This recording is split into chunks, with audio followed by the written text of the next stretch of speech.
Okay, thank you. Thank you for all being here. Yeah, this is definitely not going to be an easy afternoon for conversations, and it's not meant to be because, for me, for me personally, just like one of the worst things I've seen, and just been on this side of the ocean in my whole life.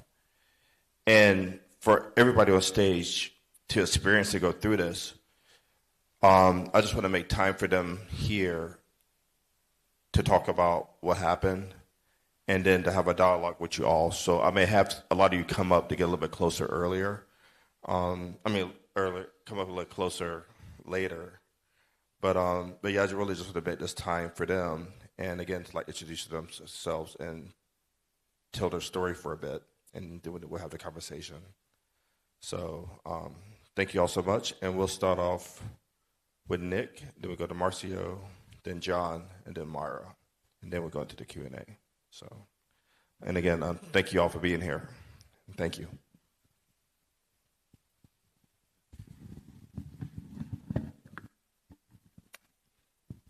Okay. Hello, everybody again. So my personal story. So, as I said in the beginning, I lived in Grenfell Tower for 33 years, since 1984. I moved in with my girlfriend then, and then my wife. And yeah, I loved it. I loved living there. The flats were, amazing. The light was amazing. I was on the northwest corner, so I looked out on the sunsets every evening. And it was just a wonderful place, a wonderful community. And I knew a lot of people in the tower, and yeah, we made a lot of chit chat, mainly because the lifts were broken down a lot, so you have to hang out and have a chat. And it was just a wonderful place. And yes, there was that stigma of these types of tower blocks is just like social housing. I think in America you call it like the projects. It's a council estate where people live, real people. And but the thing is, we live in the most affluent borough probably in the world. We live in Notting Hill, and you got like things like Beverly Hills here in America. And so a lot of wealth is there. So there's lots of people with a lot of money. I mean, this is where all the billionaires live. And we have houses, 5 minutes from us worth over like £200 million to buy.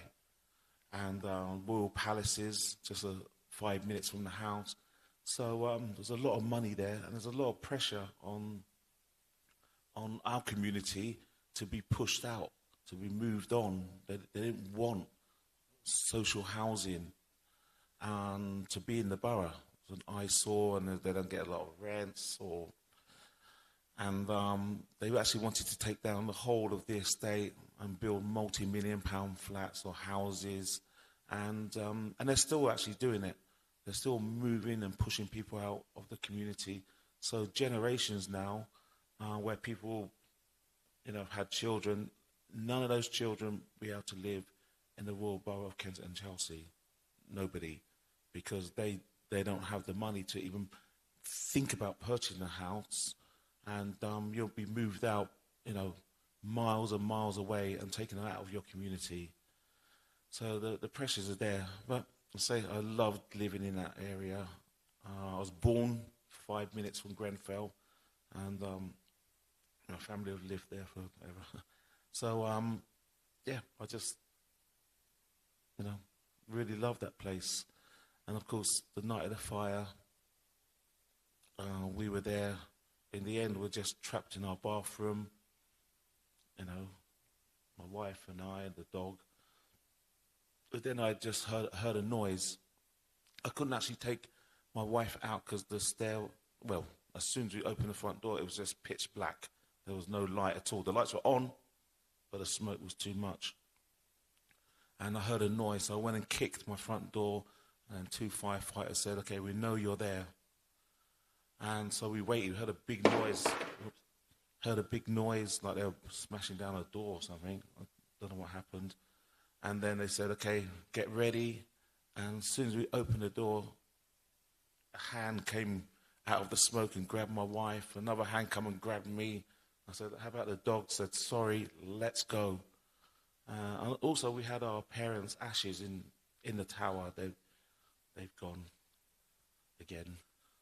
And so we went out into the darkness, and I had a wet towel. I was making noise because I didn't know where my wife was. Just pure darkness, and I had to put the wet towel, squeezed up in the corner to the back of my throat because there was nothing to breathe. So if you can imagine, like setting fire to a car tire, and then sticking your face in the smoke, that's exactly what it was. And we lived on the 19th floor. So I actually truly believe that once we get to the stairwell, there'd be clear air. We could just walk down the stairs. But that wasn't the thing. There was no light, nothing in the stairwell. And the stairs going down in the center of the building are very small. You can't usually get 2 people like side by side to walk down the stairs. But the brave firefighter just grabbed me by the arm and was screaming, "Come on, let's go. We're going to make it. Let's go." He kept on and dragging me. And then I was holding the railings in the center, because imagine coming down 19 flights of stairs with 2 flights of stairs each floor. And when you can't see, you don't know your next, you don't know where your foot's going to go. And we were tripping over, and we know there's bodies in the stairwell and other things and hoses. And so we were just going around and around in the dark. I didn't know what's happening. I was just thinking about where's my wife. And then it just started to get hotter and hotter and hotter. And I actually believed I was going to melt. It was just overwhelming. I had to take my hand off the central railings because it was too hot. So, but the firefighter just grabbed me and still shouting, "Come on, we're going to make it." I don't actually remember coming out into the daylight. I still have that blank in my head. But then I refused to leave the tower because the debris was also coming down and had riot shields to protect anybody who was outside. But my wife hadn't come out yet. And so I just said, I'm not going out without my wife. I'm staying here. Just let me be. And I was waiting. It seemed like forever. And then there was a big boom. And then the doors came opened. And 4 fire officers were carrying my wife. And she only had her bra on. I don't know what happened to her clothes and everything in the tower. They were carrying her limb by limb. And then we just went straight out of the tower and across the green. And I turned around to look at the tower. Wow. It was like, is that what's happening? And what's going on here? The fire was right up to the top of the tower, and of course we got dragged away and taken to where the ambulance people were, and then I couldn't find my wife. I see somebody having CPR. I thought, oh my God, she's dead, and it actually wasn't my wife. And then they brought my wife over and we embraced. I stood up, then I collapsed, so they took me away, and I was like arguing. I'm like, I need to stay with my wife, and they actually took my wife off to hospital in an ambulance. And so I was asking, where's my wife? They said, okay, we think she's gone to Chelsea and Westminster Hospital. And then I say, that's where you need to take me. But she didn't go to Chelsea and Westminster. She went to another hospital, like in North London. And then it took several days to find that, the following day to find her. So I decided I got to leave the hospital. And they were telling me to keep your mask on and having tests and everything. But once I knew where my wife was, I was out of there. So, I went to be, with my wife. So, yeah, it was a challenging time. And, of course, we didn't know, the results of, where your neighbours and your friends are. It took a little bit of time to kind of figure out all of that. So the fire was on the Wednesday, like early in the morning, and Friday I was out of hospital and I went down to the tower. So I knew my wife was safe in hospital, but I thought I'd go down to the tower. And I went to the local church there, and I met up with the Bishop of Kensington, and we were having a chat. And then afterwards said, do you want to come to a meeting? So I said, yeah, I'll come to a meeting. And then I went into a meeting. I was the only survivor there. Howard was there, and people from the church were there. But it was actually a meeting with the Prime Minister, Theresa May. So she was there in attendance. And, she was very attentive, especially to myself, about, just survived this and what happened. But then the community got whiff of that she's in the church there, so there was shouting and chanting outside, because of course the community were traumatized and upset about what they just witnessed. And then she said that, the security said, this is over, and she said, this is not finished. So the next day we got to go to 10 Downing Street. That's where the Prime Minister lives, so it's the equivalent of your White House. And we had discussions with the Prime Minister, about inquiries. Going to put £5 million towards a pot to give people, and that we'll be housed in 3 weeks. All of us will be housed. There's still people that haven't been housed yet. There's still people who haven't got a permanent home after nearly 8 years. So, but we also set up. After the meeting, we got together. We went to find people that survived it, and then we set up what was known as Grenfell United. So it's just the bereaved survivors from the tower. And since then, we've been campaigning and challenging and fighting and talking and to get justice.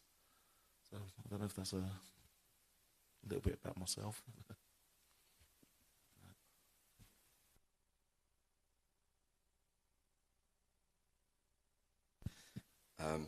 Hi everyone. As I said, my name is Marcio Gomes. I lived in Grenfell Tower on the 21st floor, but unlike Nick, I was a baby to the tower, really. I've always lived in the area, so I've known the area very well.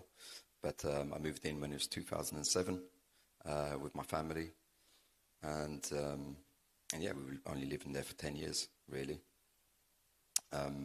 On the night we were home, we'd been out that evening, went for dinner with some friends, then came back, and it was just a normal night. It was really hot, just the start of summer. The kids were in bed, got ready for bed around just after midnight. In fact, I think I went to bed when the fire had already started. But living on 21st floor, didn't know what was going on at all. And then we got woken. It was around 1:30 in the morning with a big bang at the front door, and then we found out that there's a fire happening. Won't go to every detail. I should have really introduced Netflix, the documentary. So I'll do that now, actually, if you don't mind, Chris. Just quickly, it's a documentary on Grenfell. It covers some stories of some survivors, including myself and my daughter. It also goes into the detail of what led to Grenfell, and there's lots of parts around, can't say too much of course, but there's lots of parts around the inquiry and what they uncovered. So I do recommend, if you have some time, to watch it. It's coming out on Friday the 20th of June. So back to the night. We left about 3:30 in the morning when the fire had reached our flat.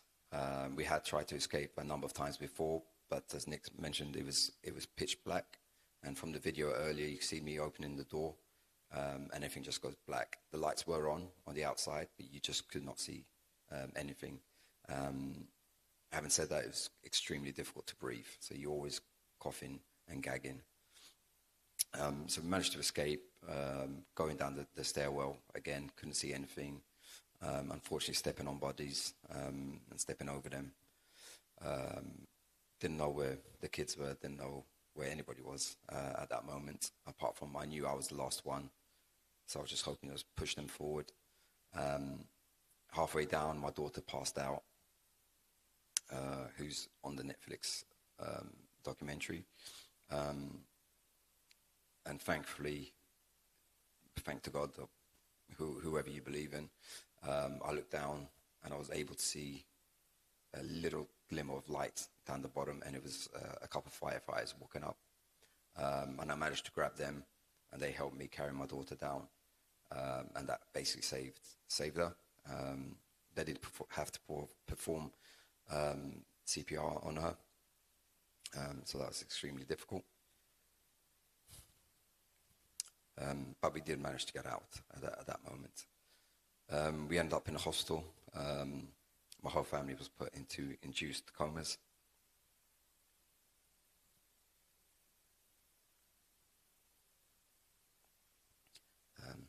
But that same night, my son died.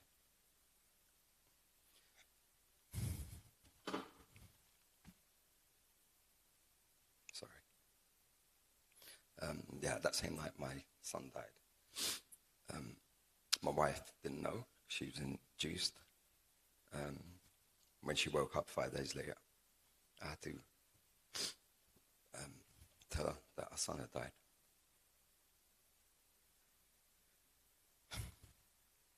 So in the end, we were in the hospital for about a month, the whole family, as everyone was in induced comas at different times and were woken up at different times. And then they wanted to put us in hotels, in separate hotels at the beginning, which made absolutely no sense. I won't go into too much detail. There's a lot of triggers at the moment, but yeah, I'll leave it there. Firstly, thanks everyone for coming. Thanks to Chris for his commitment to helping these guys out. I am here, I guess, because these are two stories out of hundreds and hundreds from the community. And you can't not be moved by it. For me, as a long-time socialist, as a trade union activist, as someone that attended the fire, it's about these stories, I think, that you need to be here, and the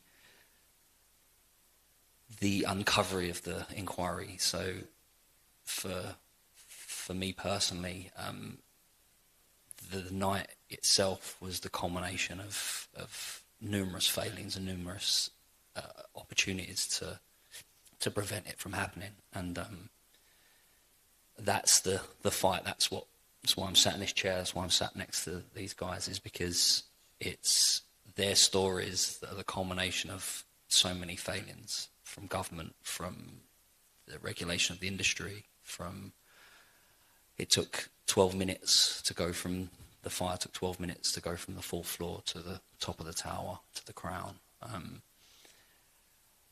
The fact that this is called the Grenfell Tower fire, for me, is a slight misnomer. I'm at pains to remind people that this isn't the first time Grenfell tower had a fire since it was built in the 70s, I believe, for the 30 years plus that it had been built. It had numerous fires, very similar to the one that broke out that night. What significantly it was the first fire after it had been renovated. Sadly, that means that the building itself was safer when it was built.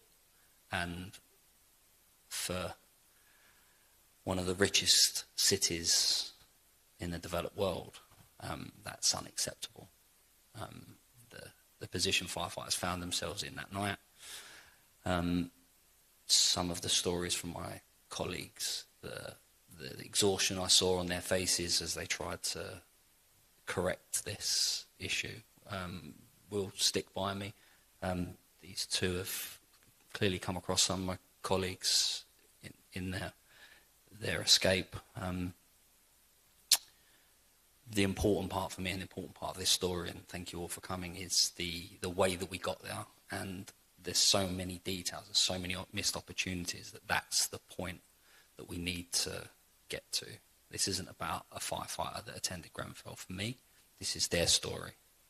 But the way that we got there, the journey that we took as a country, the industry, the deregulation, the bonfire of red tape from Cameron, the way that we allowed our safety precautions to be gamed and to be avoided.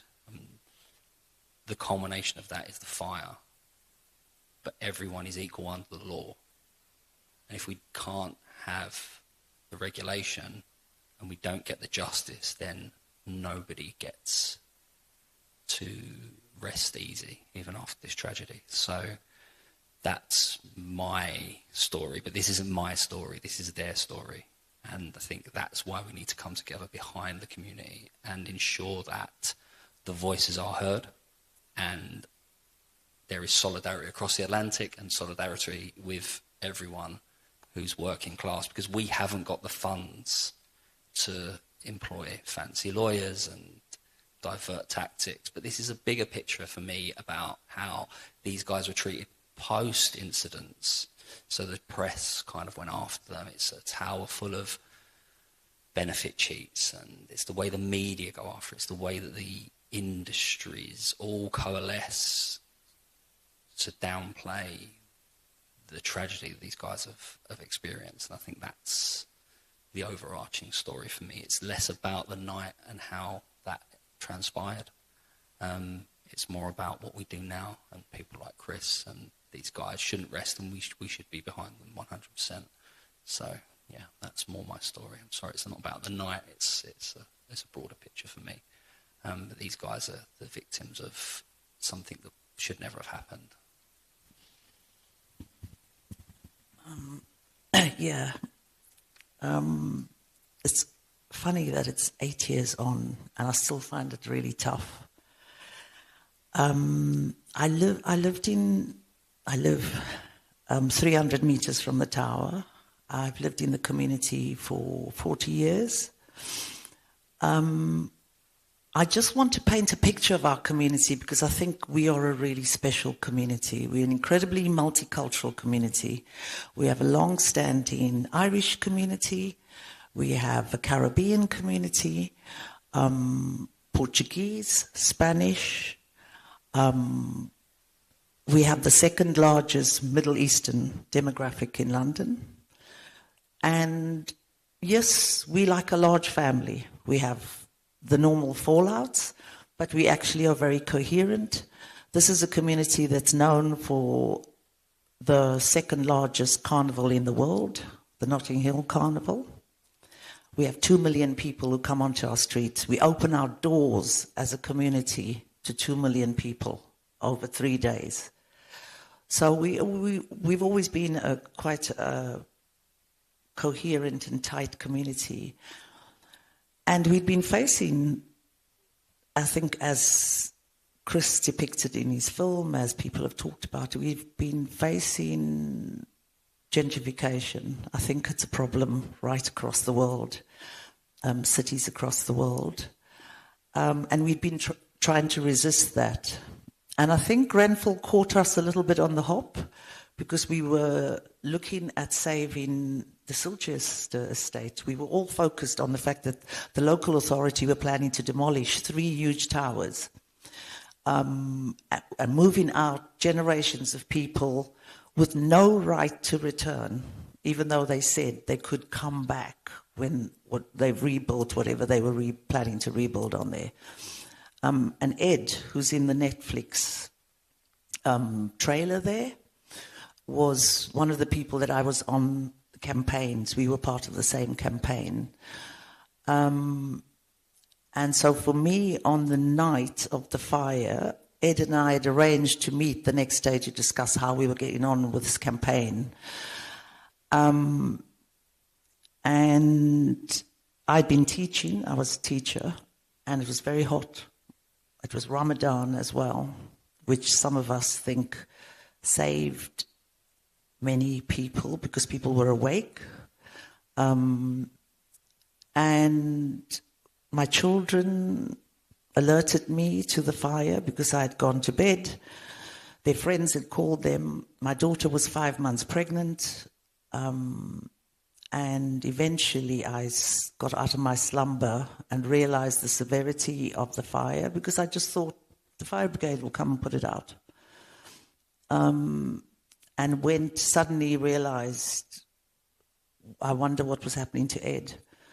And I kept calling him and he wasn't responding. I went to the tower. I got there about 1:30 at night. And the horror of seeing such, I've never seen anything like it. It's, as I think everybody's indicated, our community, those of us who stood as community members and watched that fire, I think it's created enormous trauma. But in response to the fire, we saw, I think, the humanity of communities. The whole of London came to our help and support.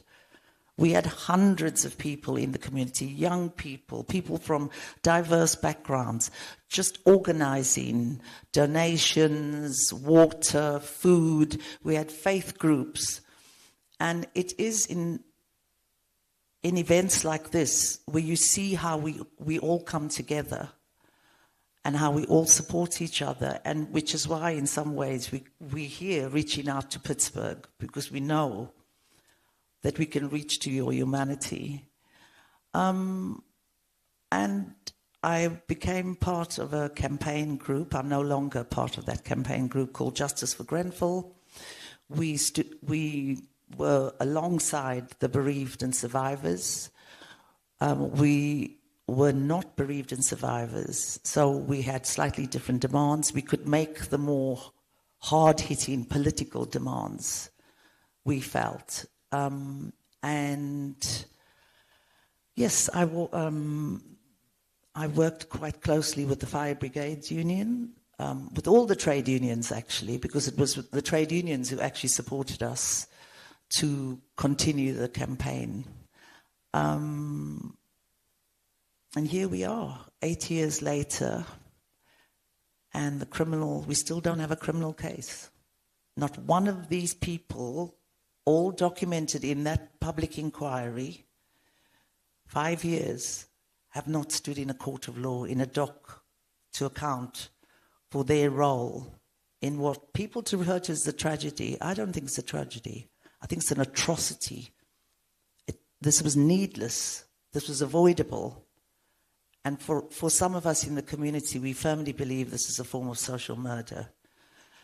But that's my anger. And I think, as John has said, it's Nick and Marcio's and all the bereaved and survivors. It's their story and their pain. And as a community, yes, we lived it, but we stand in solidarity, shoulder to shoulder, to support them and for the future generations, so that Grenfell never happens again. Not to any community, not in the UK or anywhere across the world.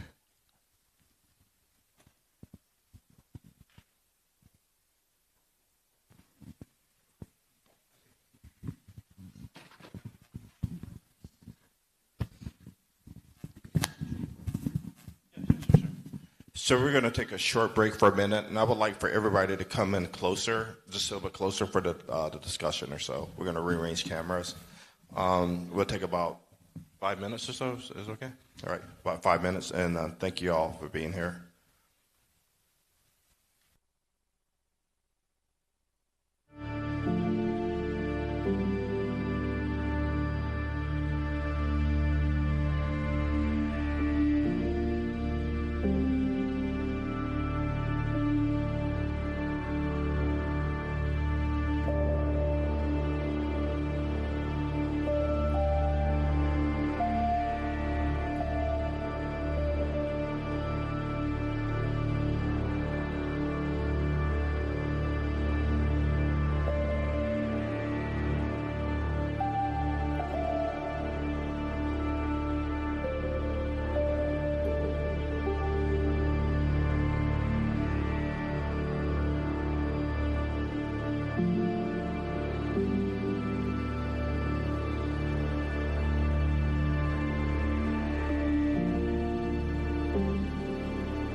going to start with the second part with a discussion with the audience. And to start it off, Moyra would like to say something. You can grab that one to you, right? Yeah, that'll be your mic. One of the things I think I missed out that I think is very significant is that 60 of the 72 people who perished in that fire came from a Muslim background. And I think it's really significant because as a community, as a country, we'd been facing massive Islamophobia. And we're a community that has a history of resisting racism. That's why we had the Notting Hill Carnival. It came out of the race riots of 1958.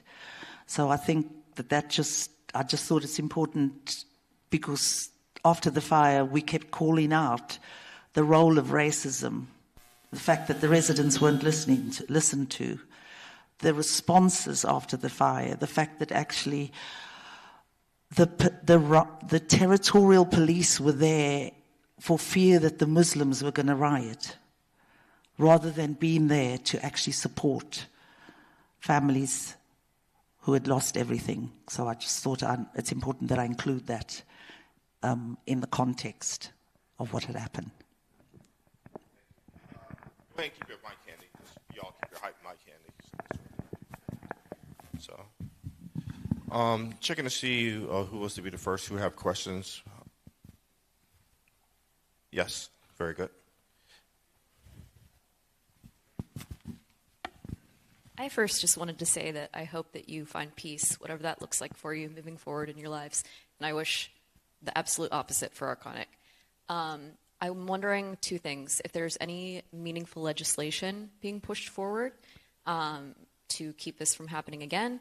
And then I was also wondering if there's like a paper trail, like if anyone's kind of like dug into where else these panels have been sold, wherever in Europe or here.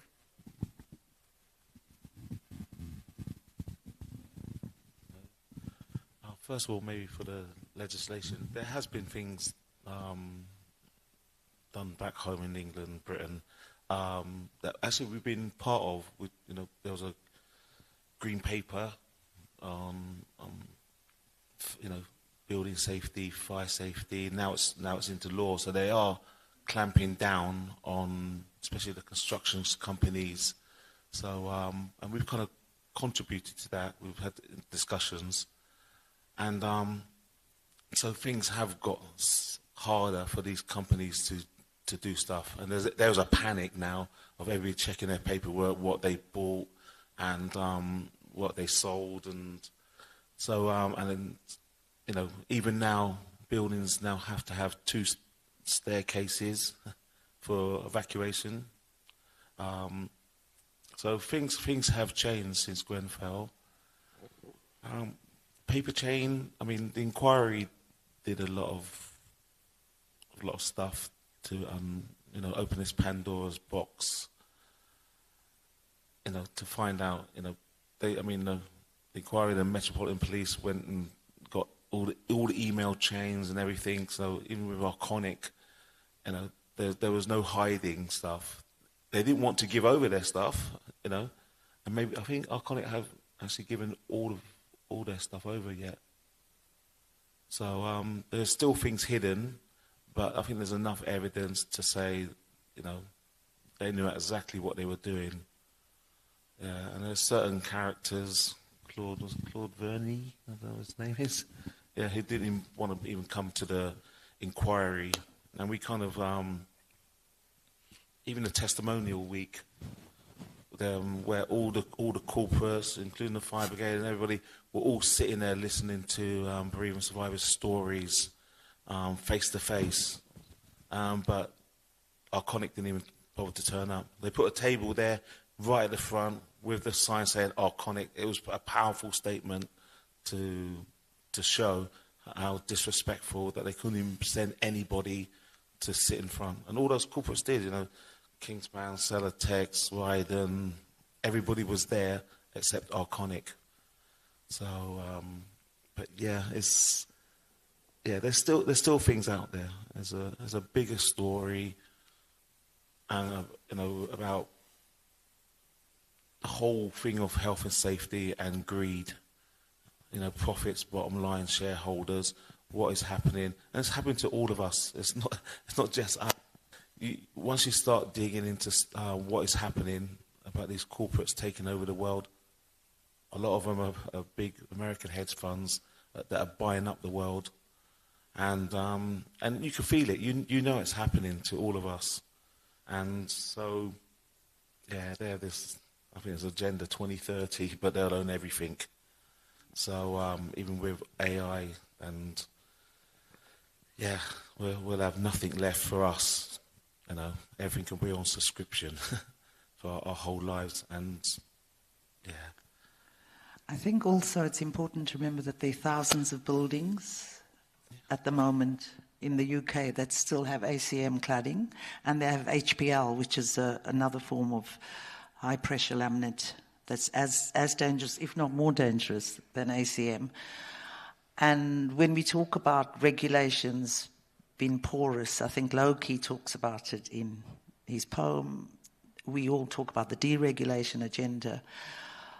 This has left a legacy of thousands of families who live in flats that they can't sell because now people are aware of the danger. They can't get insurance. The insurance keeps going up.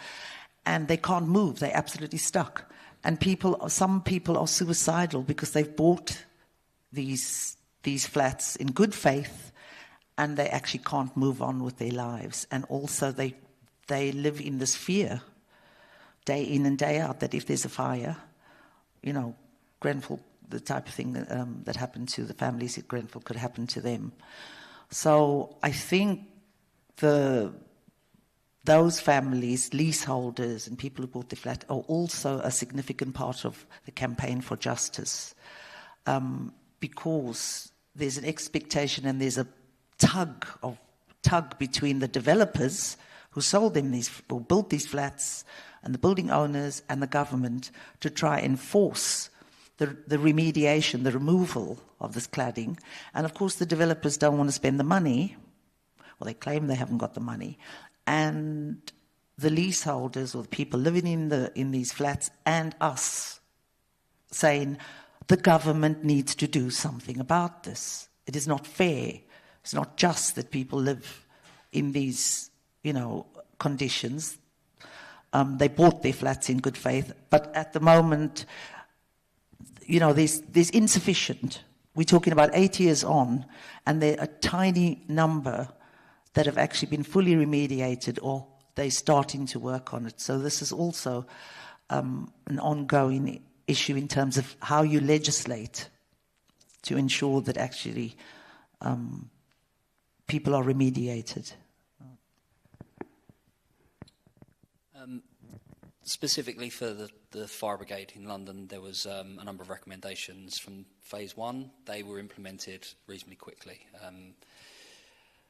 From phase two, there were another 53 recommendations made. Only one of them was for the fire service. That's being implemented. That's only recently come out. The rest of the 52, was for the government and for fire safety, etc. So they're still waiting to be, not one of those has been implemented yet. So out of the 53, 52 of them still remain unimplemented. Moyra makes a good point about the money. So the money that was spent by the taxpayer, and I always get away from this, the government. So it's our money, that's us, the government spend our money. Our money was used to put the stuff on the buildings, and it's our money that's being used to remove it from the buildings and replace it, either that be through tax or through leaseholders. I don't believe the companies have been held to account on how they contribute to this. These companies are making billions of pounds. Why are they not contributing more? Why is it left to the taxpayer?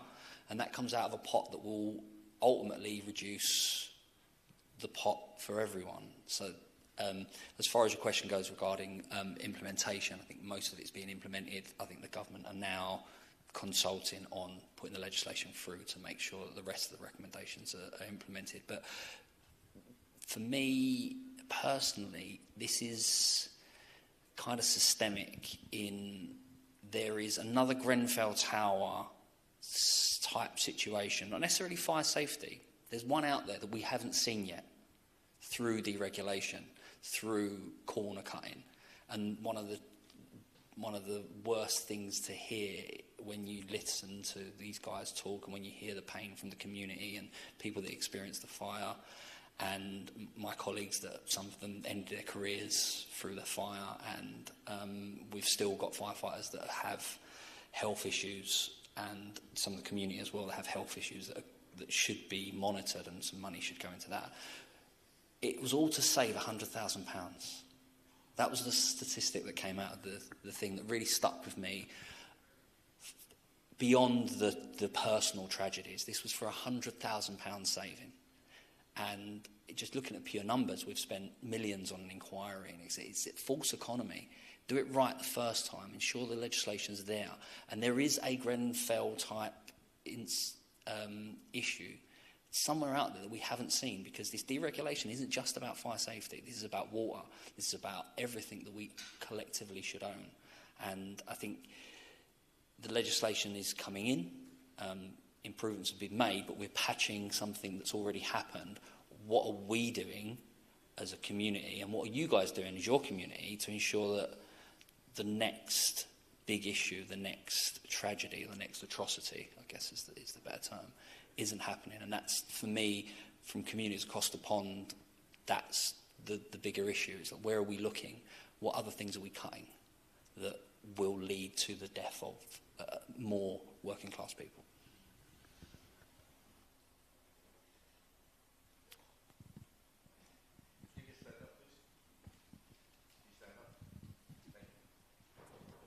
Hello, thank you all for being here today and bringing the stories. And I'm here as a human rights housing organizer, and I'm curious about how we build on what you're doing here and really help get this word out. Because as you were just saying, John, we need to prevent the next tragedy, and it could be around this kind of faulty housing materials, but it could also be around our water systems. We just, was it last week, a couple weeks ago, passed a referendum here to keep our water public.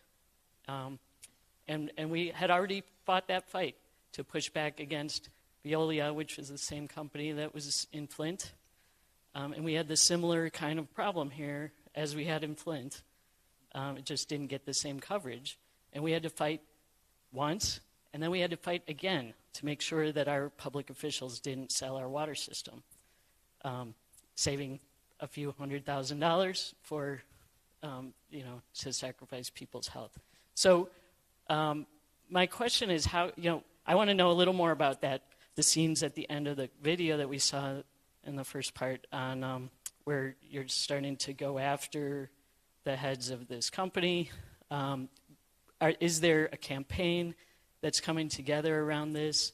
And are there ways that folks in Pittsburgh could start to build our networks and really kind of tackle the corporate power problem and the accountability, creating the regulation that we need to protect people?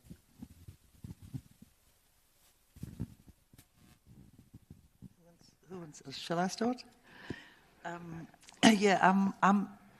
I think as I said in my introduction, I've been a housing campaigner before Grenfell, the fire. I remain a member of a national housing campaign called Homes for All. We have 5 demands, which I won't go through, but a lot of one of the key demands that we have is for council housing, because there's this myth going around that, the government, the local authority is building affordable housing, but it's unaffordable for most people. But one of our key demands as well is for safe and decent homes, because thousands of community members across the UK face mold and damp, really poor and one of the things that the regulation that Nick was talking about, the social housing bill, included something called the Ayub Ishak law. The toddler died, 2 years old, died because of the mold in their family's home. And so it was important that actually this was included in the law that holds to account landlords to ensure that actually they respond in good time to remove actually the threat of mold. So, you know, there's a whole backstory of how our housing needs, which I have to say, we facing a housing emergency, a housing and planning emergency. I think Nick hinted at the fact that we have huge developers, hedge fund companies finding the opportunities to actually make investments that don't suit and meet our housing needs. You know, if you look at the borough that we live in, there are over 3,000 people on a housing list, and there are 6,000 empty homes. But they second homes, they belong to the wealthy, or they bought to just as an investment and kept empty. So I'm sure you may be experiencing this as well. So we continue the housing, the question of a fight for safe and decent homes. Grenfell fits in the middle of all that and has made us all acutely aware of, you know, the importance of fighting for decent housing, because the impact is huge. I mean, it's particularly huge in cities where, as Nick said, families are forced to leave. So it's a form of social cleansing. So especially in our borough, you're bringing in a whole different, because they're the people that can afford to live there. It has meant the closing of schools, because the next generation who are having children can't afford to live, so they're leaving. So now there's a drop in school numbers, so they're closing schools. So the question of housing, I think, is at the heart of the new Labour government that it's facing. The demand is all over the country, and they're not responding to it very well. You know, it's coming up. We've got a big demonstration coming up on the 7th of June, where housing will be one of the key demands alongside. So it's all about what we face in, the crisis we face in, is all our public services are being stripped. You know, so we in the UK have had over 14 years of a Conservative government that has actually decimated our public services. And we thought we had a new government in place that was going to actually at least respond, because they're a Labour government, and they continue in the same thing. So the fight continues. And certainly we didn't save our water services. Thames, they've privatised all our public authorities, haven't they? Nick? Yeah, but there's also a myth that in our country that the government build houses. They don't build houses. They have hundreds of companies that build houses. Now it's gone down to about 5 major companies, and they all get the kickbacks from the government to build houses. And they promise, I think it's meant to be 30% of their new builds are meant to be affordable houses. Don't call it social housing now, affordable, which it's not. But then during the construction of hundreds of what they call luxury flats that they build now, they make a phone call to the council and say, oh, we're running out of money and we need to scale back. So instead of the 30% of affordable housing, we're going to cut it down to maybe 9%. And then it's on another part of the site. And that's what they do. And then the government take those statistics of maybe the 9% and tell the country that, you know, we're building affordable housing. So it's not actually the government, it's just this group of contractors saying that, they're putting aside affordable housing, and a lot of houses are bought up, but as like second homes or investments, is that you get more return from having an empty home than you actually get from the rents. It's absolutely incredible. Month by month, your property value goes up maybe like £5,000 a month. And you don't need to have people renting it for £2,000 a month or whatever the value is. So it's actually all blurred. I say it's a lie that we believe that the government is actually building houses. It's not. It's this group of people, and we have it on our doorstep. There's a prime bit of land in the north of North Kensington where we live, and they want to Ballymore, and they want to build 3,500 flats there, but it's in the middle of a main artery road, which is already jam-packed every day of getting traffic, and there's no access to the site, and they're going to bring hundreds of lorries and trucks and building materials, and next to nothing is affordable. It's all going to be luxury flats next to the canal. It's going to look beautiful, as it doesn't, and but none of our community will be able to afford to live there. So we campaign, we fight, and it's actually on top of an old gasworks.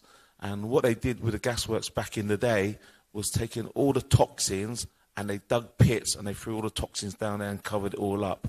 So now when they want to build all these thousands of flats or apartments, they're going to expose all that toxins into our community, into the air, and it's going to affect us all. Poison us. Yeah, absolutely. And it's going on around. I can look out my window and there's another development. We have a Westfield shopping centre, and there's thousands of flats there, but not one of them, nearly every one is £1 million. Who's got £1 million to buy a one-bedroom flat? And actually just 5 minutes from my house, they're going to build 25,000 flats on an area in Harlesden, and not one of them is going to be affordable. And that area is quite, it's not a great area. But all those people are going to be pushed out and moved on, and then they're going to flatten it and build 25,000 flats that are unaffordable.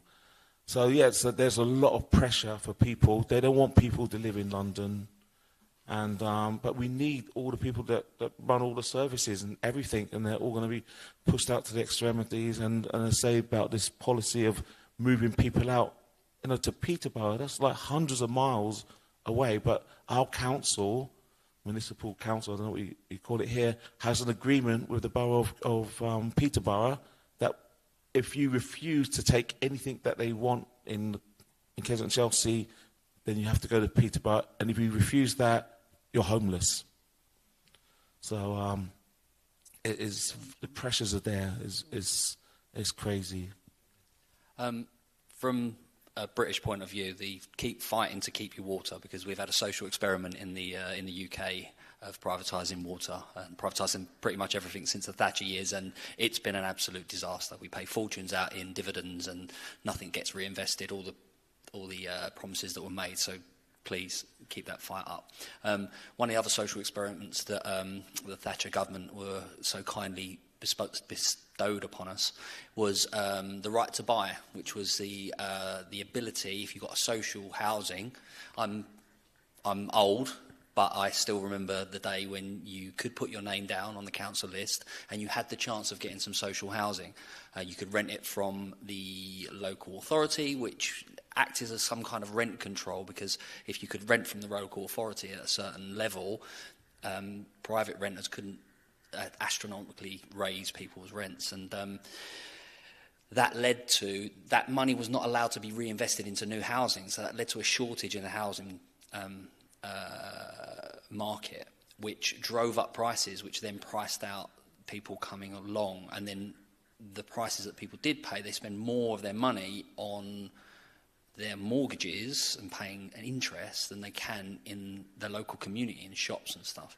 And yes, they have to build a certain amount of affordable housing, But the way that developers get around it is they will build 4 blocks that are fantastic, and then they'll build 1 block which is for the poor people. Or we've got one station I used to work at in Whitechapel. We have a building they built, which the foyer at the front, which is the private part, is beautiful and lovely. And the entrance to access the social housing is round the back, down a little alleyway. So poor people go in at the back. And as a broader issue in society, and Moyra mentioned it earlier, cohesion in society is where we come together as a community. You find things that are that we have in common, and this gentrification and this social cleansing just removes communities and removes the rich kids that will go to a rich school. They don't get to experience a friend that is poor and have that understanding, that empathy and that humanity that comes with that. And I think that's a broader issue for all of us. But I grew up on the other side of town in East London in a very, very similar circumstances to Ladbroke Grove. And I grew up on a very diverse, very multicultural, very an estate where there were some people that earned a lot of money, some people that didn't. Some of my friends were poor, some of my friends were rich, I was somewhere in the middle.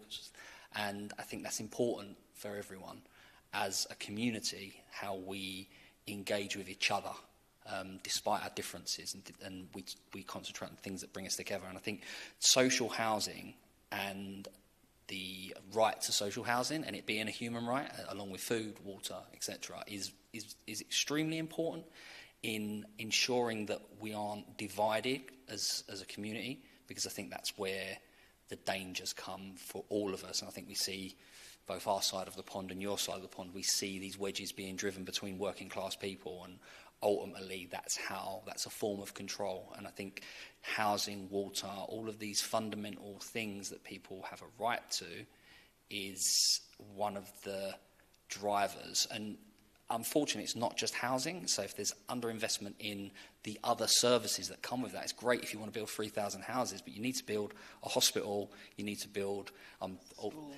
schools, you need to build these things that people rely on. Otherwise, it's easy to other people and say, well, you haven't got a hospital appointment because that person over there. And that person over there may be a different colour, different race, it's whatever they want to pick to divide us. And that's the unfortunate thing. People believe that, when ultimately, I feel like I've got more in common with the Syrian refugee than I do the CEO of any of these companies or Elon Musk or anyone that earns that sort of money. I have more solidarity with this person. And I think as we work together, hopefully, if we can exchange details and there can be some sort of cross the Atlantic work on this, I think that's what we need to make sure we don't lose sight of. It's not just the housing, it's everything that goes along with that. And there's plenty of money. We've seen that. If we can send rockets into space, we can build some decent, safe houses for people. Yeah, and I was going to add, and I think for me here in Pittsburgh, the city just stays so segregated. And, hold on a second. Yeah, thank you. So I think the thing for me with Pittsburgh is just like the city remains so segregated and communities are state divided. And when I was talking with you all earlier, when I first started going over there and I started documenting the tower, the community was really sensitive about it, very protective. And when I first started documenting, people were asking me, like, so what are you doing here?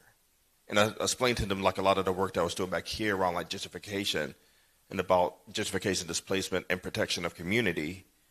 And then I was slowly gaining trust, and that's what it's all about. You know, and for me, meeting everybody here on stage and meeting more people in the community, that's something that we do not have here at all. And it's like a true sense of community. We have people from like different backgrounds, people engaging with each other. Everybody just loving each other, everybody knowing each other, taking care of each other. And I just learned so much as a filmmaker, just like, you know, we talk about that, but we'll never have what they have. And for me, with the work that I'm doing, if you want to learn more about the work that that's going on here in regards to them in the Grenfell community, I'm the person.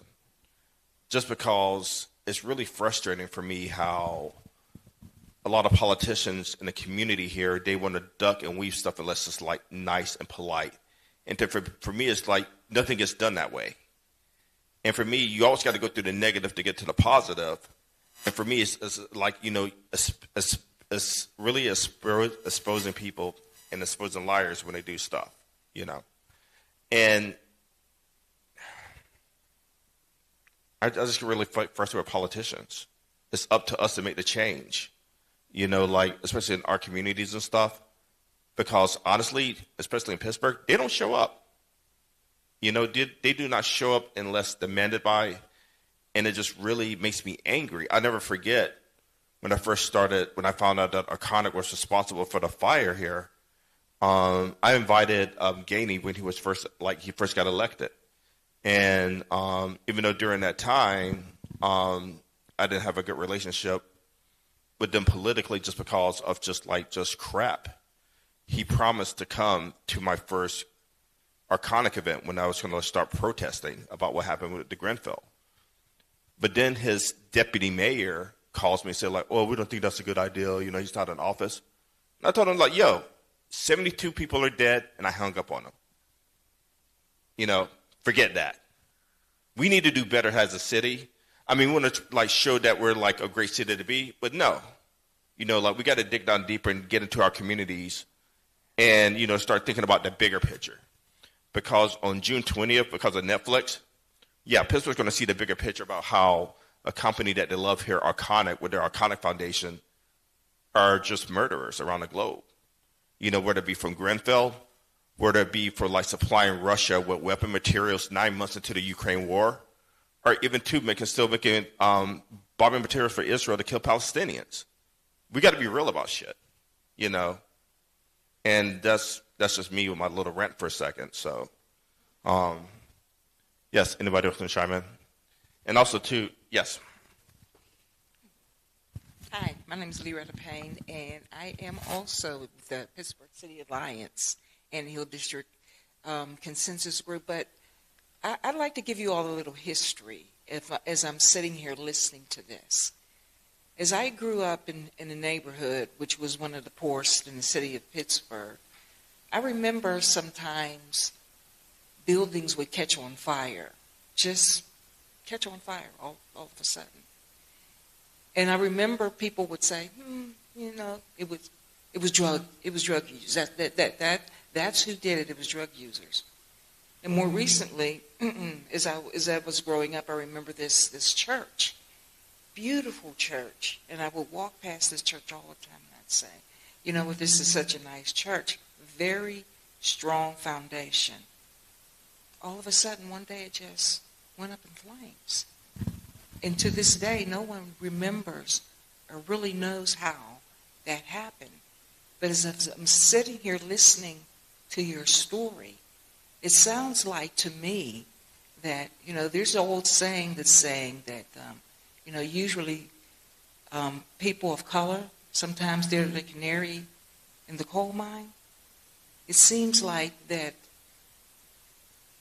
developers or some people have refined that way of getting what they want over time through picking and refining their art, so to speak.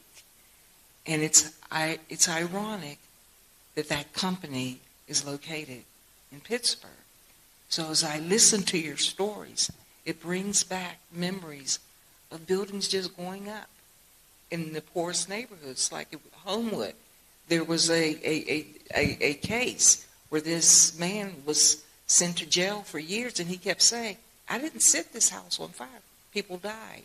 He said, I didn't set this house on fire. No one ever knew what happened. So again, I understand your story because I've heard it over a number of years in the city of Pittsburgh, and it was usually in very poor neighborhoods like the Hill District, the Homewood, and Wilkinsburg. And it's written down, and you can check what I'm saying. So thank you. Thank you so much. And I think for me, I feel like that's one of the problems for me in Pittsburgh. Well, when I think about in relations to meeting people in the Grenfell community, this is taking way too damn long for anything to be done. I mean, this is just a shame. Like 8 years. And for me, at the heart of it, for me, I keep on thinking it's definitely about where the tower was and the wealth around that community. And I feel like, you know, nobody's being honest about what they want and what they don't want, you know.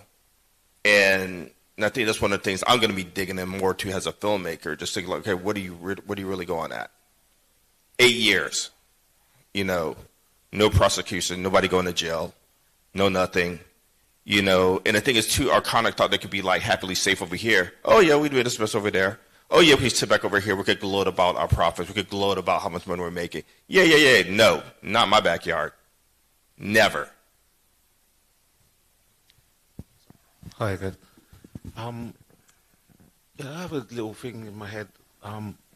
I've travelled around the world, and sometimes I have my kind of tourist glasses on. I go all these countries. I've driven up and down Florida, California, been off to Savannah, and other places in America, and around the world. So sometimes I've got my tourist glasses on and say, oh, the design of the buildings, everything is wonderful here. Everything is fantastic. It must be great to live here. And then sometimes I have to blink and then actually, I need to look deeper. So even today, this morning, just walking around, thinking, where's people? I thought Pittsburgh would be a bit busier. But once I start looking at people, you know, humanity, and I just see a lot of people that are on the street, and you know, they look homeless, look like there's nowhere to go for them, and each of those individuals have got a story behind that, what's happened to them. It's not me just looking around and saying, oh, there's just some crazy people on the street and they're into drugs and just wanderers. Something's happened to them. And when I was in San Francisco, I thought, wow, this is an amazing city. And then I looked behind, there were so many homeless people. It was unbelievable. All the places that I went off to Los Angeles, went down to Skid Row. I was like, and each of those people have got a story of why they are there, and nobody's listening to them. You know, the government's definitely not listening to them. There's no safety net. I think we have a bit more. We have a safety net in Britain, you know, to look after people who've been made homeless, and you can challenge more. But here, once you've got to a level, you don't know what happens. It could be a divorce, or someone's died, or just something's happened, or you fall back on your mortgage or rent, and then you're out on the street and there's nobody to look after. And I was actually quite shocked about that, about America. And even I went to Miami, I went to Orlando, all these places, and I took my tourist glasses off, and actually looked around, and it was really sad, you know, that we've come to a stage in the 21st century that people are just left behind, and there's no solution for what is happening. And there's trying to be people to challenge that, but there's no political will to look after anybody. Even when we were sitting in Skid Row, the guy from the Los Angeles Community Action Network told us that in this whole community here, they spent over $1 billion. I said, like, but where? Where do you spend $1 billion? He said that's to police the area. You know, the money's been invested in the police, to police the area, rather than to try and sort out homelessness and everything else. And as I said, it's a human right to have shelter. You know, we have to look after people. And it's happening all over the world. I've been places and I see homeless people, but a lot of the time we just walk past, and you know, I can't actually talk to every single body, but we just walk past and thinking, I don't want to deal with that person, they're just a crazy. But we have to really look to see what's happening and take interest and compassion in people's, you know, they've all got stories, all of them, and but we're just not trying to fix the problem because the money is going into the pockets of the corporates. They don't care. How many billionaires? When I was a kid, I never heard of the word billionaire. You know, oh, you're a millionaire, wow. And you come live where I live, £1 million doesn't get you nothing. If you want to live in a house, 2-bedroom, shared, and so... But that Nick, transfer of wealth. it's about, and I think it's important that we identify and we're actually honest. What is it about? It's about financializing all our human needs. It's about putting profits and money, a tag on it. And we know what it's called. It's called capitalism. It actually is invasive in every aspect of our lives. And unless we're actually going to challenge the system of capitalism, we could spend the next decade talking to audiences upon audiences who will identify with us, who will recognize our experience. Why are all our human needs, from food, from the right to education, from the right to love, has been financialized? I'm always shocked that America has such a huge industry in pornography and dating and et cetera, et cetera. Sorry, this is love. This is a human need. How come we've ended up financializing it so much? Somebody's making a profit from all of this. And it skews our lives completely. So I think, I'm sorry, but I do think unless we are going to seriously take on the system that is invasive across the world, a system that is prepared to actually murder children in Grenfell and in Palestine, a system that is prepared to do that before our very eyes, people. We have social media, we can see it. They can't hide it anymore. And unless we prepared as ordinary people to say, no, this is our world. This is not just yours. This is not just the rich and powerful's world. This is our world. We pay with our labor. We can run this world. You can do your jobs, most of you, without your boss and on his or her fat salary. And I think it's really important, or we will have nothing to give the next generation.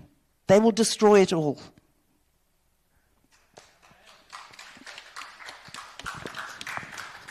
I would like to. Oh,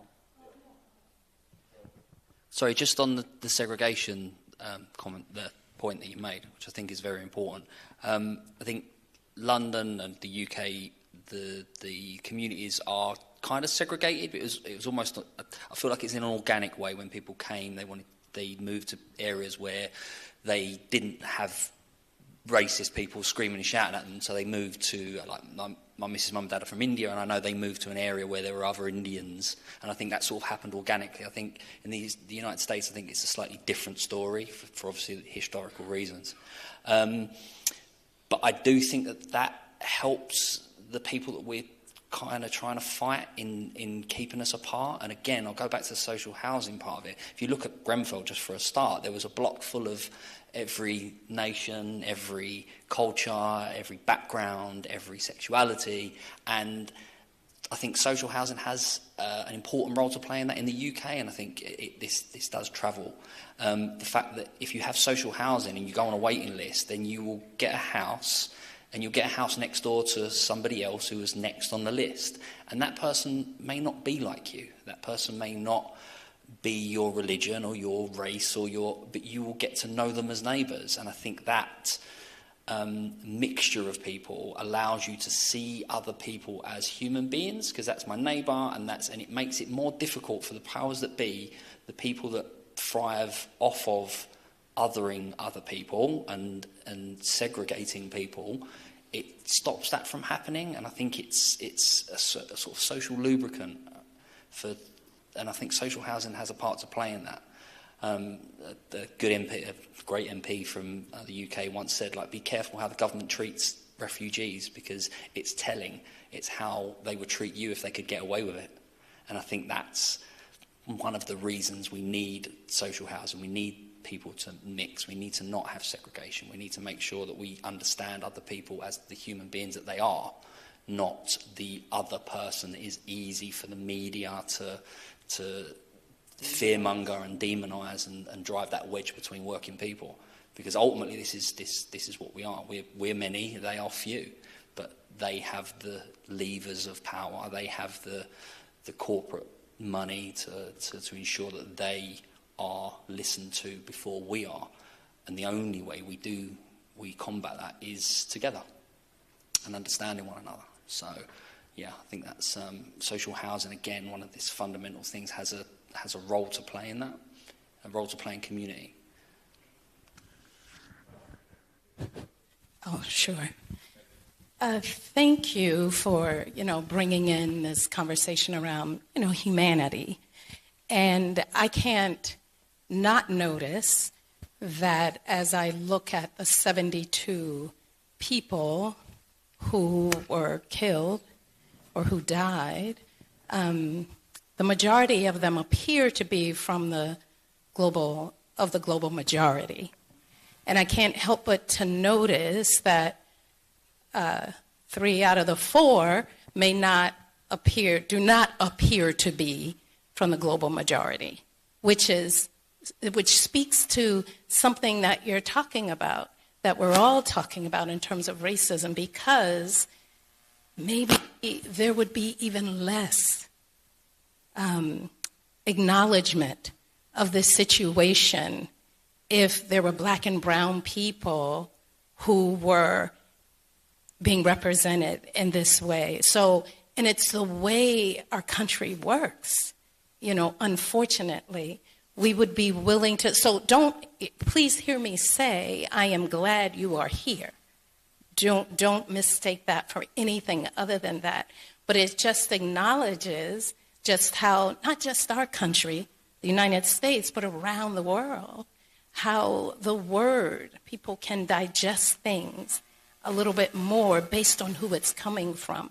So this piece about humanity, thank you for bringing that, because you're here representing all of the people in that building and not just yourselves. And you all suffered, 2 of you, a great tragedy.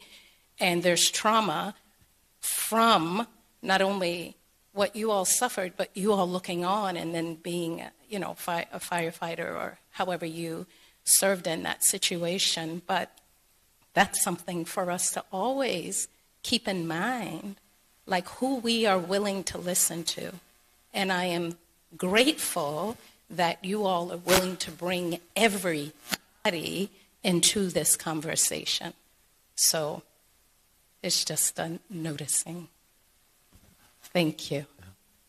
Just to say, I'm of mixed heritage. My father is black, my mother is white. My father is from St. Lucia in the Caribbean. They came over to drive the buses when the people from the Caribbean were invited back in the 50s and 60s to build Britain.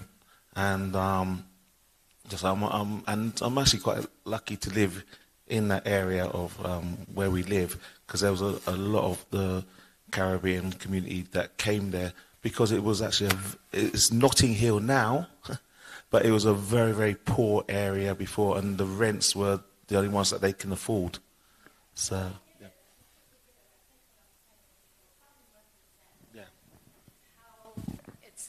It's how we show up. I'm of mixed heritage too, but I show up as a black woman, and it's how people see me based on that. So that's why I'm saying I'm so delighted that you are bringing forth every community who lived in Grenfell. And yes, your history, yes, and thank you.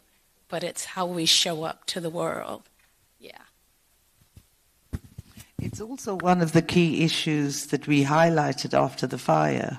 One of the reasons that the community in the tower were not listened to was this intersection between class and race. These were working class communities. They also were largely from the global majority. And therefore they were not taken seriously. They were not listened to. They gave endless warnings about their concerns about the buildings. Correct, Marcio?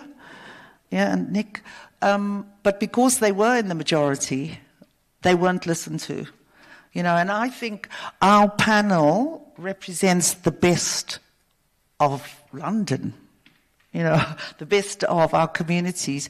I don't know, I think we're very accepting of each other's communities, no? Yeah. Hello?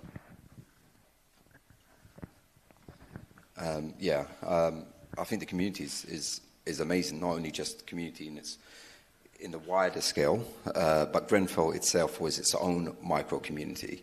Everybody knew each other. As Nick mentioned, I think Nick mentioned before, the lifts used to break down.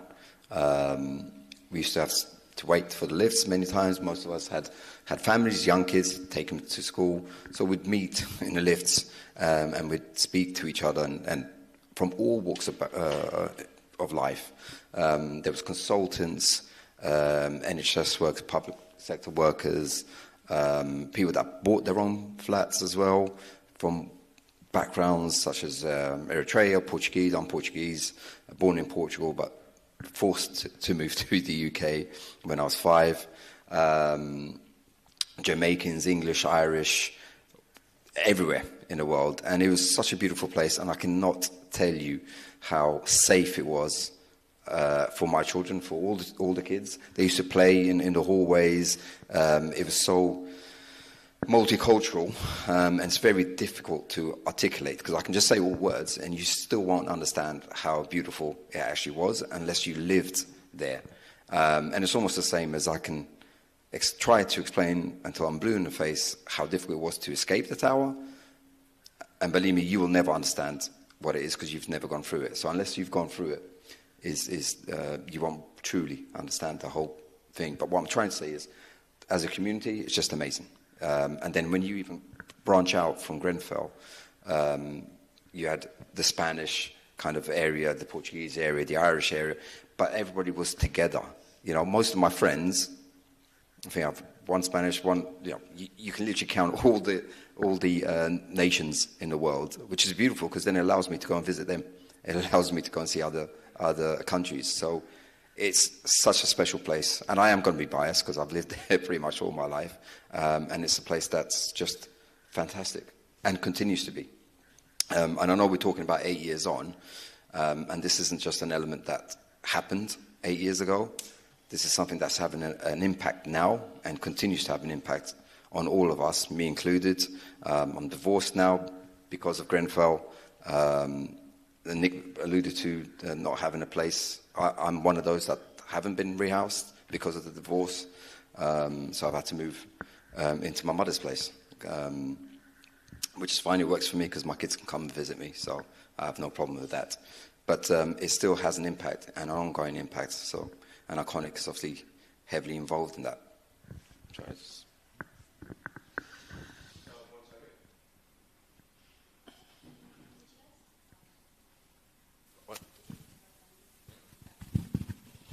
Sorry, I apologize. We came in late. I think that I come out of education organizing, so thank you so much for mentioning the importance of schools and the privatization that is happening there as well. We've seen this. We've been having our public goods stripped from us in this country for a long time. And now we have this abundance movement led by Ezra Klein, but in housing specifically, but it's now moving to other sectors too, which is all about deregulation for the purpose of more, which is more money in billionaires' pockets. So what I would say that this whole movement, this abundance movement, whether it's housing, education, healthcare, it's really taken on a focus on the me and not the we. And so I feel this across the work that I do, right? So how do we collectively bring people to see the good of the we and the need for the we, and not be so focused on the me when we live under the capitalist system that we already do?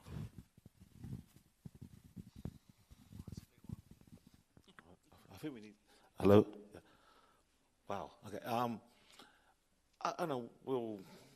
Let's get. I think we need to expose these people for who they are and what they're doing to us. And we, as I said before, we feel it. We know that something's going on, but we celebrate these guys. We celebrate the biggest transfer of wealth, over COVID to these billionaires, and we know that they're doing. How much is enough? There's enough money in the world for everybody. But we still celebrate them and say, well done, you've done an amazing job to get so wealthy. And but the truth of the fact is that you've actually taking it off the most vulnerable and the poor. You know, if 5 people own half the world's wealth, that's absolutely crazy. And we start, you know, using this stuff. Something happened a few months ago with Tesla, so the most wealthiest guy on the planet, Elon Musk. You know, people around the world started saying, "Hey, we don't like your cars," you know, and started doing stuff, and the sales went down. And he kind of said, "Oh, okay, I'm going to go into the background now and not to be so vocal about stuff because it's affecting my bottom line." And if we can do that to other companies, I'm guilty. I use Amazon to get deliveries, but some of these big major corporations will feel it if we start saying, actually, people power. That's what it's all about. We're not going to use your company until you start doing ethical stuff with it, rather than nearly all the jobs in Britain at the moment is now the focus for the youth is to go and drive an Amazon van, or go and ride a motorcycle and deliver Just Eats. That's all they've been offered. There's no other things that they do. So most of the youth are zipping around on motorbikes or driving big, massive vans where they've got to work 6.5 days a week just to make ends meet. So we have the power, we have the thing to take back what is ours, and we can use people power to say, hey, you got these massive corporations. We're not going to use you anymore. You know, we're not going to deliver. We're not going to order from Amazon. We're not going to buy Teslas. We're not going to go, you know, on your social media, Meta, and display all our information so you can take and sell our data. You know, we must be able to do other things and make other businesses and other corporations that are more ethical in what they're doing. And there's opportunities for people to stand up and do these businesses. Okay, we don't have massive data banks, but there is opportunities to say, we're going to affect your bottom line, and if you don't pay attention to the people rather than, you know, taking all their money, then we're not going to deal with you. I think what we've said consistently as socialists through history and time is we need to educate, organize, and agitate. And I think that still remains the key ways of getting organized. I think the question we all pointing at again and again is profit. The system is based on profit.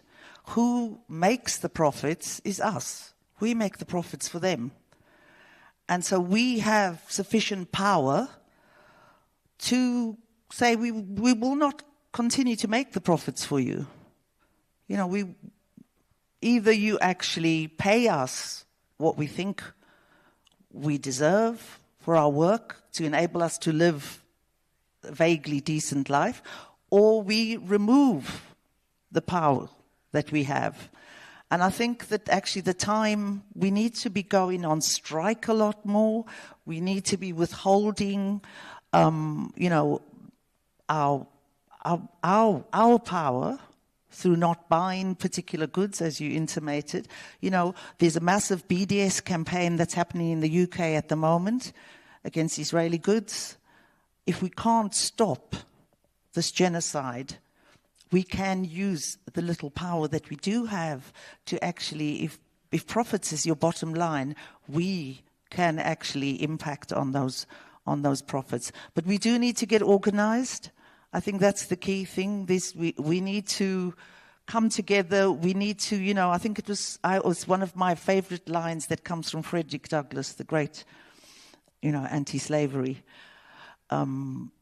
activist. He said, power concedes nothing without a demand. It never has and it never will. So I think we need to decide what is our demand.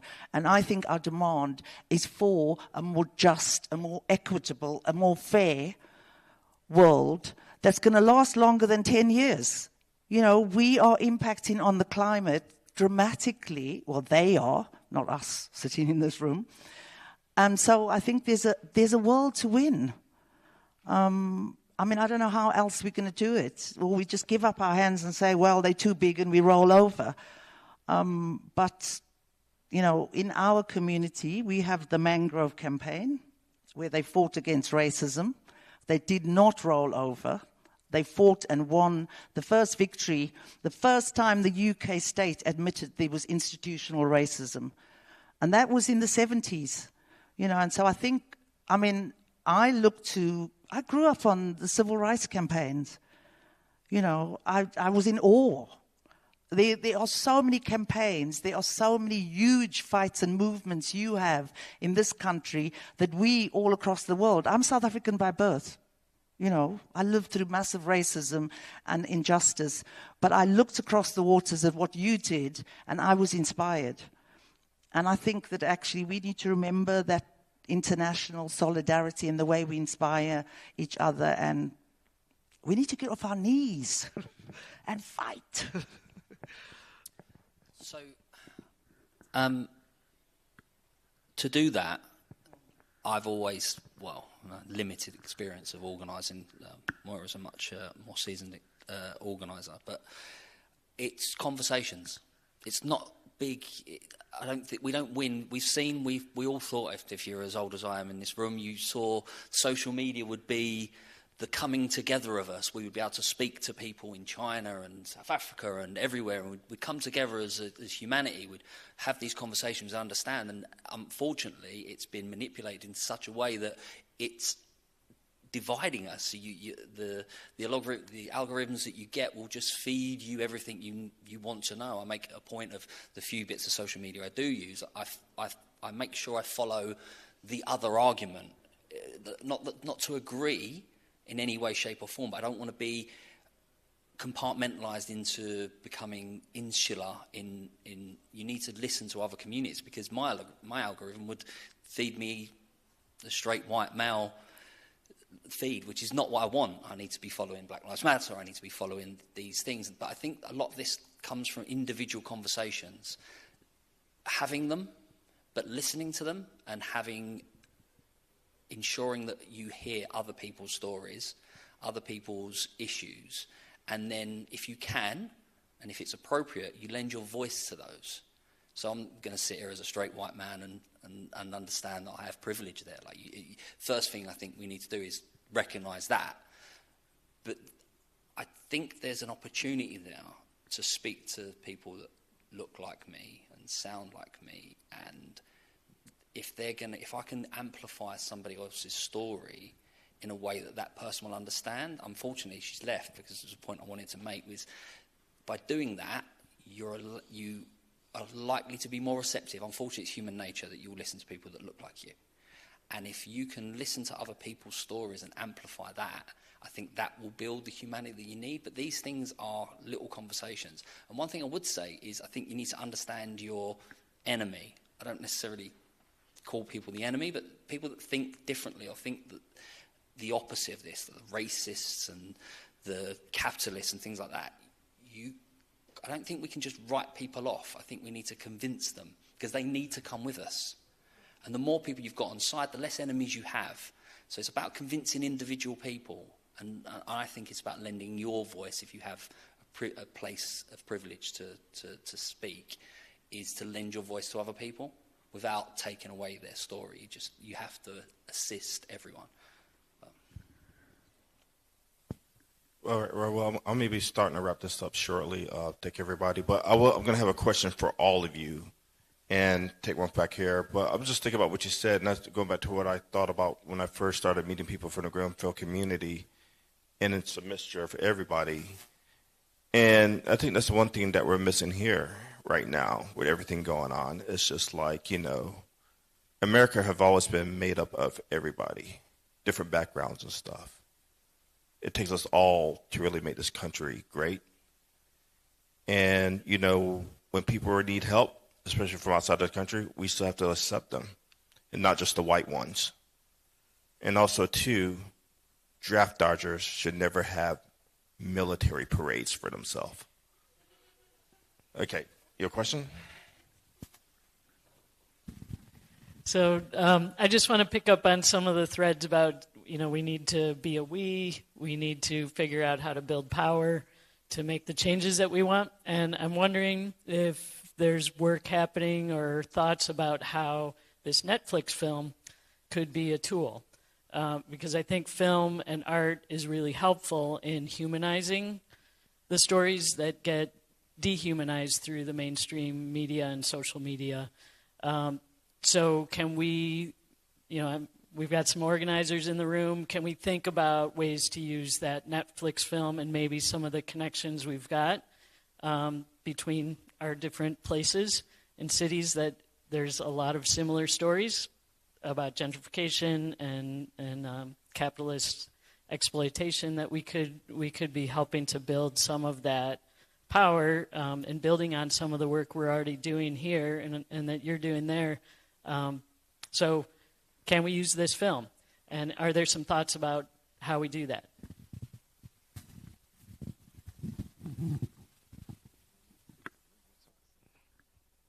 Yeah, well, the Netflix documentary comes out on the 20th. Can certainly put you in contact, or anybody in contact with each other, to try and make it more helpful, I guess. Like I said, the documentary is really about some of the stories, so there's a number of contributors to it, and it's about how Grenfell was allowed to become what it became on the 14th of June. But yeah, I mean, I don't know the details in terms of legalities or anything like that, but in terms of making the contact, we can absolutely do that. Does that answer your questions? I was just going to say, I think that's one of the things that first starts to be about, like, Pittsburgh just being so quiet about Arconic's involvement in all of this, because I got a strong feeling when that Netflix documentary hit, it's really gonna really show Pittsburgh in that light that they always hate, but we deserve so much for being silenced all the time, unless it's something cheery. No, you got to go through the negative to get to the positive. So, yes. I think. Sorry, Nick. Go. No, I was just going to say, there's lots of films about Grenfell, lots of documentaries and independent films. And it's a shame, really, that it takes a big organisation like Netflix. The world knows Netflix. As we sit on our couch and watch a film and documentary about stuff. But it is important that they have put something out, so people will be flicking through and say, oh, yeah, Grenfell Untold Story, let me have a little look at that. And so we need to use these, big players, big platforms to get the word out there. So hopefully it's going to work. But also there's, footage from independent other documentary makers. We kind of bring it all together and put it out there. And not just about the Tower Fire, but, about the corporate greed and these massive players that are not doing anything. And then maybe that's a way to start this movement to call these people out. And because Arconic will be on Netflix, it's going to put a lot of pressure on them. Nick, name some of the stuff that they could look online right now and watch, so they could watch right now. Yeah, there's a lot of documentaries, from they tend to do hit and runs, like Anniversary comes and then the BBC will. But no. I mean, like, the films that you like about Grenfell and stuff. What is like some clips that they could watch online, like on YouTube and stuff like that? What can they watch online? Yeah. There's lots of ways. Like we've been on. Can they watch Win and Dom's film? Yeah, absolutely. We've got independent people that done. It's called My Grenfell Year.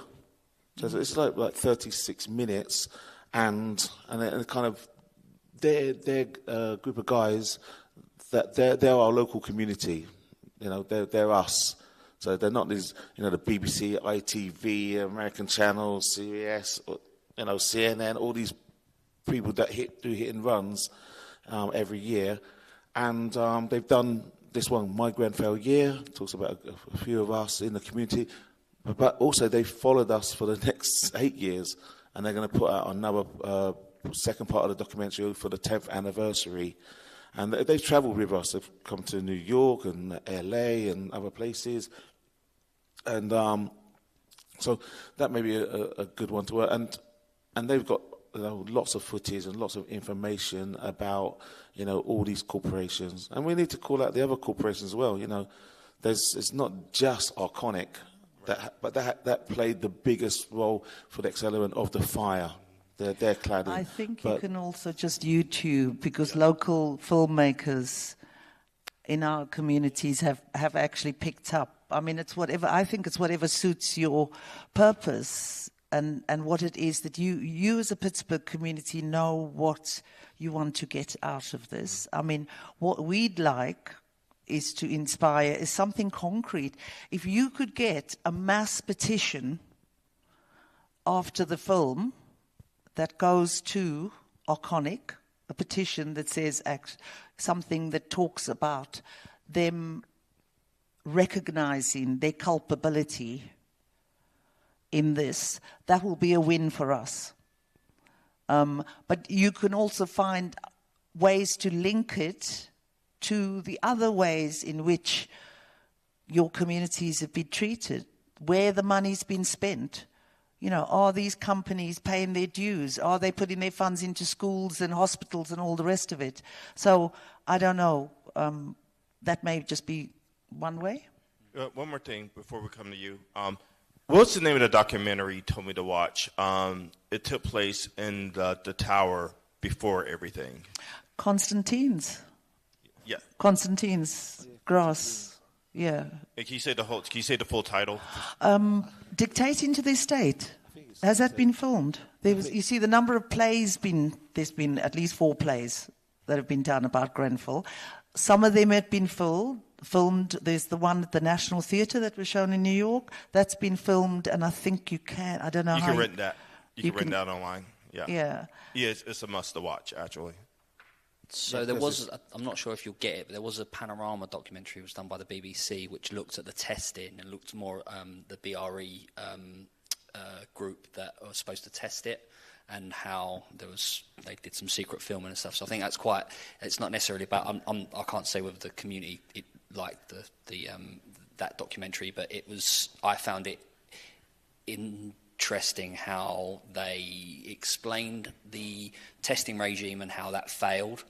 And I think that's about the deregulation of stuff. But I think when we're talking to people, I think it's easy to watch something and go, oh, that's an interesting story. I feel sad for those people. But often people come away not understanding how that affects them and how that could affect them or that could be them. Unless you live in a tower block that's clad and it's direct. So I think the job that we have as people is to talk about these issues, but then talk about how that could be you and how that could be a different industry or how it relates to that person, because unfortunately human beings have a selfish nature at times, and I think unless it affects you directly, you find it easy to sort of go, oh, okay, that was an interesting thing, I feel sad for those people, and then you move on with your day. You don't see how it's actually relative to you.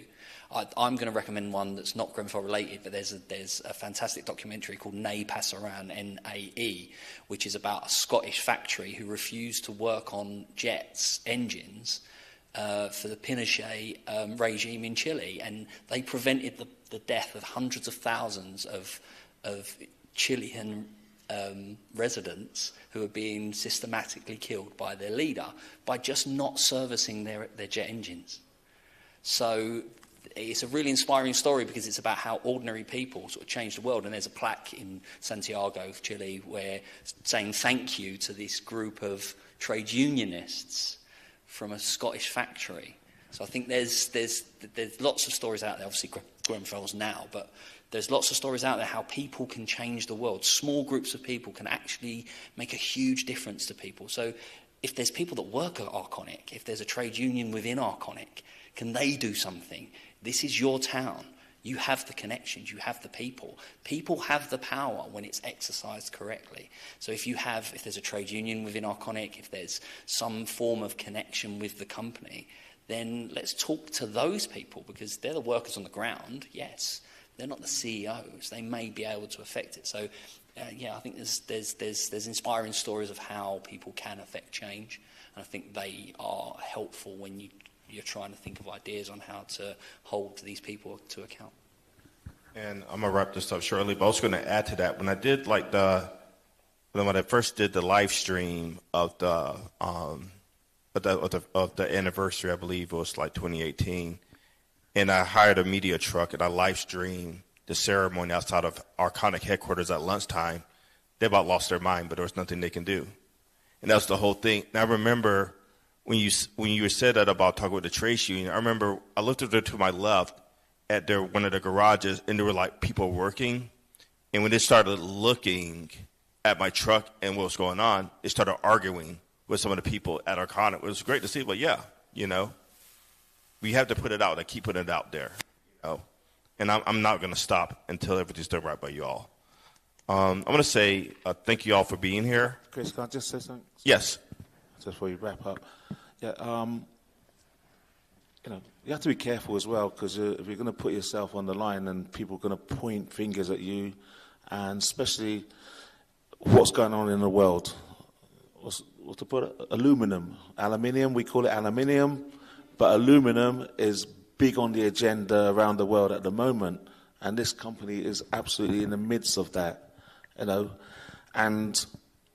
if you affect their business, they're going to start pointing fingers at you, but they have to understand what this aluminum is. Arconic provide aluminum for the SpaceX rockets. Those things that go up with the fuel and it comes back down, made of aluminum. They supply to Boeing, probably the largest aircraft. They supply to all the car manufacturers around the world. Aluminum is on the F-35, put in the most advanced jet fighter that kills people all around the world. So their products are everywhere, and their power runs deep, and but you need to start agitating the hornet's nest, to make sure that they actually know. So then they will start pointing fingers and saying that you're not patriotic. Our products are American, and you're saying that we're an American company, and you're trying to put us down. So, well, you know what? I would tell Arconic internationally, murder is murder, and we will hold you responsible. The last thing I want to ask you all before we wrap up, is there anything you want to say to people in Pittsburgh or across the U.S. or so in regards to Grenfell or Arconic? And thank you all for being here today. Thank you. Thank you, Chris, for staying the journey with us. It's not over yet. But, Chris has come over to the UK, and I must say, I thought, this is a very odd journalist that has been following us for all this time. What a lovely person. How compassionate, how humane. But since I've been to Pittsburgh the last few days, I know you can't know a city just by a few days visit, but I have to say that actually I have found it a very warm, a very open. I've not felt unwelcome at all. That doesn't mean that there aren't all sorts of skeletons in your cupboards, or there aren't any challenges or fights that you aren't fighting. And I think that we need to keep the international solidarity, because it's a global system we live in. That we all, when we talk about stuff, when you talk about schools and what's happening in housing, I can relate to that. We can relate to it. We're having similar experiences. So I think let's just keep the solidarity. Let's keep the international connections. If there's anything that we can do to support you, we will. And if there's anything you can do to support us, keep going. But thank you for having us. Patriotism is the virtue of the vicious, I think someone once said, and I kind of agree with that. The true patriotism is looking after the people of your country, not to the detriment of other people, but safe housing, water, food. That's keeping your people safe, fire safety.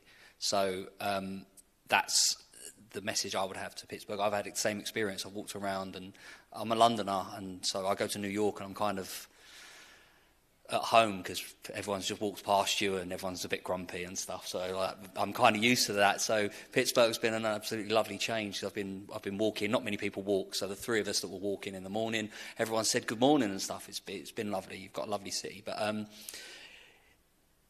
from our point of view, I'm going to jump on what Moyra said. Is again, it's that solidarity across nations, but not just because Britain and England, because we're partners and we've been allies for years. It's Palestine, it's Syria, it's Turkey, it's any country that they try to other, to say these people are different from you and they are the enemy. No, I've got lots in common with those people. There's only one minority destroying these countries, and it's the billionaires. So they're my enemy, and the less of them about, the more money there is for everyone else. So, yeah, thank you for coming. I really appreciate what Chris has done, the effort it takes to keep these stories going. But please, just tell this story to someone. When Netflix, just share it. Send it to someone that you might not have sent it to. Send it to someone that you think, oh, they're not going to be interested. Send it to them. Because the people that on my groups that I send stuff to are probably receptive to that and have really watched it. I try to stay on groups where there's people I don't like, and I try to post stuff on there and just change that one person's mind, because every time we change a mind, that's one less enemy that we have, and we can sort of work together. So that would be, where I go with it. Yeah, just to echo what John and Moyra said, huge thank you to the Pittsburgh community. We've walked around a few times and just felt at home, to be honest. I even said to Chris that I'd love to come here for a longer time, really. Maybe in the winter when there's snow, and just experience that. Oh, I'd like to do that, But yeah, I mean, it's so fantastic to see the community kind of respond to what we've gone through, because we know we weren't the first, we're not going to be the last to go through this, and we do need to bond together, even across the pond, as they say. And if we can utilize whatever tools that we've got, we can get our hands on to make your lives better, to hopefully influence something in the future, and vice versa, then that's what we're going to do. But yeah, thank you to the community, and thank you to Chris, who actually, it was Moyra that introduced me, about 7 years ago when he interviewed me. I was wearing the same shirt, actually. Still getting it. But thank you so much for everything. And if we can do anything that's going to help you guys in whatever it may be, then absolutely reach out. I don't know what to say now because it's all said. But yeah, absolutely. Thank you very much. Your wonderful city. It's been a pleasure, and as I say, everybody's been so friendly. The other day we were outside the stadium. Post Malone, I don't know him too well, sorry, but it's country, and I think, oh no, I don't know any country songs or anything. But everybody was absolutely fantastic.